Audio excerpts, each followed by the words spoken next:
This story is heartbreaking. This is Florencia Ganazu, a talented 30-year-old football player for Argentino de Mendoza. Not just a player on the field, Florencia also shined in the rugby world and was a beloved figure on social media with close to 25,000 followers admiring her athleticism and spirit. But her life took a tragic turn inside her own apartment, the very place where she should have felt safest. It was there that Florencia was found beaten and strangled, a victim of a gruesome act by the last person who should have caused her harm, her estranged ex-husband Ignacio Agustin Noto. He then placed a note in the window telling neighbors to call 911. The children are alone. Inside, their two young sons, aged 5 and 7, were left playing PlayStation, unaware of the tragic scene in the master bedroom. An autopsy revealed Florencia had been strangled to death just 5 months after she had sought protection from him, requesting he leave their home and later obtaining a restraining order against him. Critics say this is yet another example of how women are systematically failed by society that often ignores their pleas for help until it's too late. Despite repeated warnings and a legal system designed to protect, the lives of countless women are still being cut short. Florencia's story reminds us of the urgent need for change to protect and uphold the safety and dignity of all women. Domestic violence is something that needs to be talked about more. It's definitely something that we hear about in the news, and just not in the news. Maybe somebody you might know could be going through some shit like this, and I think that it should be a lot more talk, awareness, everything like a campaign going on to shine a light on why this is such a powerful thing that need to be focused on, just like poverty and all this other stuff for trying to make things more affordable. Hey, domestic abuse, domestic violence is right up there with it, just because we hear a lot going on, and most of these time these women that goes through this type of thing have children that's just left with no parent. So that's why this is just such a touchy and one of those subjects that I just wish that more light would be talked about, more awareness, more, hey, if you're going through this, call this number, because you don't got to go through this alone. You're not in this alone.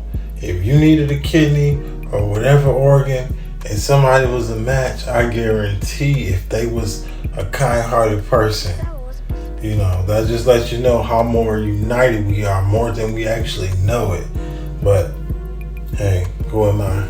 This story is horrifying. This is 42-year-old Christopher Pence, a software engineer at Microsoft, living in Cedar City, Utah. Christopher found himself in the middle of a heart-wrenching saga involving the adoption of 5 children. He believed the birth parents of his adopted children were abusing them, a situation that led him down a dark path. In a bid to protect his adopted kids, Christopher turned to the dark web, paying $16,000 worth of Bitcoin in a murder-for-hire plot against the children's birth parents. He used a tool to access a site on the darknet anonymously, where he coordinated the plot with an anonymous user and a site administrator. Christopher provided names, addresses, and even photos of the targets, instructing the killings to appear as accidents or botched robberies, pleading to spare any harm to the children. The FBI later intervened, revealing to Christopher they had taken control of the site and were aware of his plot. This all happened back in 2021, but just last week, Christopher learned his fate.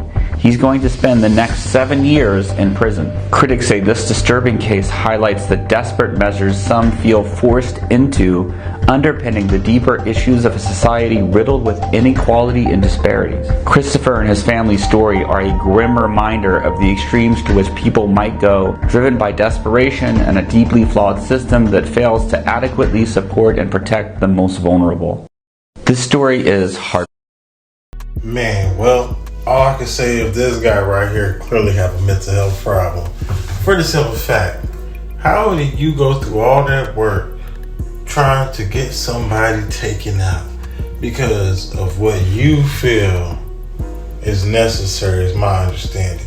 And I'm just trying to think, like, who gave you those type of powers to choose somebody else's fate on if they should live or not, because you feel they mistreating something or someone or somebody or whatever the occasion or reason could be, and now you think that you got those type of powers to be able to move things around and to isolate, you know what I'm saying, somebody, like, what goes through, I don't know.